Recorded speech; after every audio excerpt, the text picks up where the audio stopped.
Olá, alunos da terceira série do ensino médio. Vamos continuar aqui no nosso capítulo 7 do nosso livro Sociologia Hoje. Hoje eu vou falar sobre os modos de produção taylorista e fordista.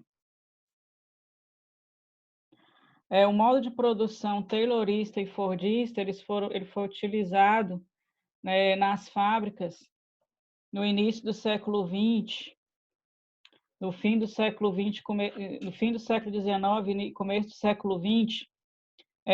A produção fordista foi dominante até a década de 70, né? Até 1970. Porque em 1970 vai acontecer o processo chamado de reestruturação produtiva, quando surge outro modo de produção, que é o modo toyotista.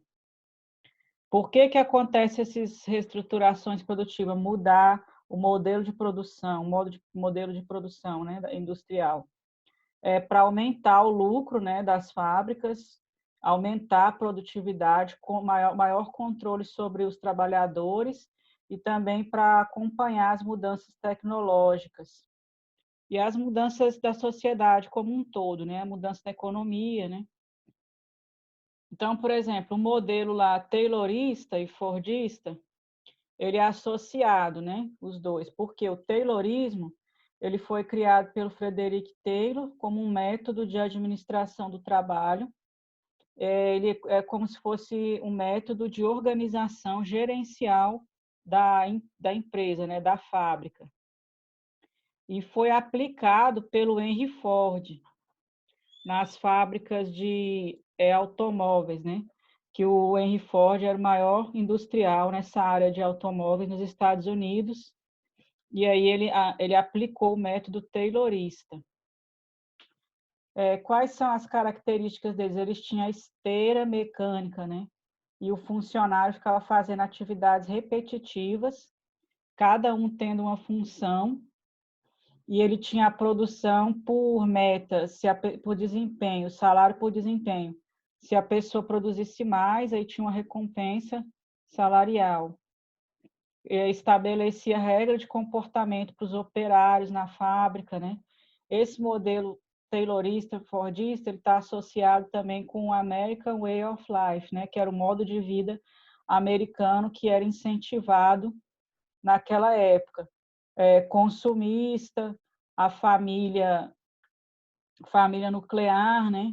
Família americana nuclear, consumismo de eletrodomésticos, cada um ter um automóvel, cada família ter seu automóvel. Aí era um incentivo ao consumo, né? Aqui nessa imagem, os operários ficavam ali na esteira, cada um no seu posto, a esteira passava, e eles iam fazendo a mesma atividade, a atividade repetitiva, né? Então, esse aqui é o trabalho alienado, que o trabalhador não tem noção de quanto ele está produzindo, né? Nem do que ele está produzindo, nem da quantidade de mercadorias que ele ajudou a produzir. É o chamado trabalho, que o Karl Marx chama de trabalho alienado. E o que ele produz também não pertence a ele, né? Ele vai receber a remuneração, que não é equivalente ao lucro que ele deu para a empresa, e vai receber o salário para sobreviver e atender às necessidades básicas dele, né? Então, aqui, o trabalho era repetitivo de alta intensidade com compensações salariais, salário por produtividade. Esse tipo de produção foi dominante na Europa, Estados Unidos e Japão até 1960, quando ele foi substituído gradativamente pelo toyotismo. O toyotismo ele era um modelo de produção que foi criada na fábrica Toyota, no Japão, e aí ele tinha algumas características que diferenciam ele desse modelo taylorista fordista. Primeiro, eles não têm estoque, porque era considerado que o estoque dava prejuízo para a fábrica. Todas as mudanças baseadas no que? Aumentar o lucro da empresa e acompanhar a dinâmica da sociedade e da economia e também das inovações tecnológicas. Então, a produção por demanda. Se vende, ele produz. Vendeu, produziu. Ele não fica acumulando estoque, né? Porque o estoque dava prejuízo. flexibilização da produção, automação das máquinas, né? Máquinas que desempenham várias funções e funcionam com menor grau de intervenção do trabalhador. Então, precisa de menos funcionários na fábrica, porque um funcionário, às vezes, opera 2 ou 3 máquinas, né? Que a máquina é mais eficiente, não precisa de ter vários trabalhadores envolvidos. Diminuição do número de funcionários na fábrica. Sistema just in time, no qual a matéria-prima, peça ou acessório chega no local de produção apenas no momento que será utilizado, evitando acúmulo de estoque. Sistema Kanban, leva a informação sobre a necessidade de reposição do produto no estoque. E o controle de qualidade.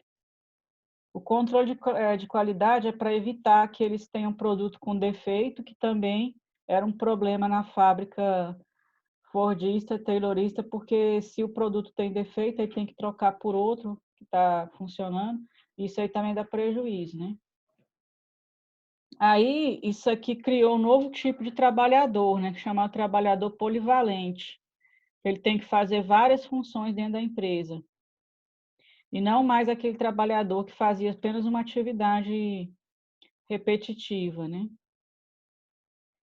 Então, com esse processo aqui, teve a diminuição do valor do salário, desmobilização política e queda do poder de compra. Poder de compra do trabalhador, né? Desmobilização política por quê? Porque o sindicato, as fábricas da Toyota, elas criam sindicato na própria empresa. Mas como que o próprio empregador vai atender as reivindicações dos trabalhadores? Não, ele vai sempre ficar voltado para benefício da empresa, da própria empresa. Então, esse sindicato empresarial, né, não funciona como sindicato, como não é nem o princípio do sindicato dos sindicatos verdadeiros, né, que é defender o funcionário. O operário polivalente, que eu já falei. Então, nesse período, junto com o modelo toyotista, teve um crescimento também do chamado neoliberalismo, né? Que ele substituiu o estado de bem-estar social. Na época do taylorismo-fordismo, o modelo dominante nos Estados Unidos e na Europa era o estado de bem-estar social, que tinha acontecido a crise econômica de 29, né? Então o Estado criou essas políticas de assistencialismo à população. O Estado oferecia saúde, educação, né? Salário, pleno emprego, políticas de assistência, né, para manter as pessoas empregadas, recebendo salário, para ela poder ser um consumidor. Mas com o neoliberalismo, ele surge nesse período aí, a partir da década de 70, né? Quais são os princípios neoliberais? É o governo mínimo, que ele não oferece serviço público, né, como escola, hospital, tudo seria pela iniciativa privada. Privatização de empresas estatais e transferência das questões econômicas para o mercado. Aí eles falam assim, não intervenção do Estado na economia. A economia vai se regulamentar sozinha. Flexibilização das leis trabalhistas, que é o que a gente vê aqui no Brasil acontecendo hoje, né? Tem a terceirização, trabalho informal, que permite o quê? Maior exploração do trabalhador. A maioria dos trabalhadores brasileiros hoje estão no mercado informal. Então, eles não estão pagando imposto para se aposentar, não tem direitos nenhum, né? Não tem direito, nenhum direito trabalhista. E a terceirização, né, também. Isso chama flexibilização das leis trabalhistas. Aquelas leis trabalhistas antigas, igual tinha aqui no Brasil, né, a carteira de trabalho, que foram criadas na época do governo Vargas, já foram todas substituídas por esse modelo de flexibilização, né? Terceirização, trabalho informal, e aí os direitos do trabalhador vão sendo reduzidos cada vez mais. Esse modelo neoliberal, ele tem origem, ele começou a ser implantado na Inglaterra, nos Estados Unidos, como modelo para todos os países, né, a partir da década de 70. E aí foi se espalhando, né, pelo mundo. Hoje ele está em alguns países, já tiveram a experiência neoliberal e estão retrocedendo, abandonando, né, essas políticas neoliberais. Mas aqui no Brasil, o neoliberalismo está em alta, né, principalmente no governo atual. As políticas neoliberais, os projetos aí do governo são todos voltados para essa política neoliberal. Então, as novas modalidades de trabalho, com esse crescimento aí, desenvolvimento da produção toyotista, crescimento do setor de serviço. O que é o setor de serviço? Essas empresas de comunicação, telefonia, internet, televisão, as políticas neoliberais, né? Ocorreu o quê? Novos tipos de trabalho, o trabalho precarizado, né? O que é o trabalho precarizado?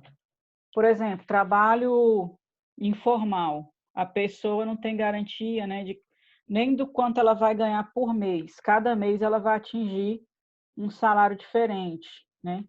Então, ela não tem segurança nem para pensar assim, não, todo mês eu recebo tanto. Não, ela não sabe quanto vai receber no fim do mês, né? Porque o trabalho é informal, que é chamado trabalho, precarização do trabalho. Tem um sociólogo brasileiro chamado Rui Braga, que ele escreveu um livro chamado O Precariado, que são a nova classe trabalhadora do Brasil. Trabalho, várias horas de trabalho, maior exploração, diminuição dos direitos, né, da classe trabalhadora, desemprego estrutural, todas essas questões, né? Hoje no Brasil tem a maior parte do grupo dos trabalhadores está no trabalho informal. E o desemprego crescendo cada vez mais, né?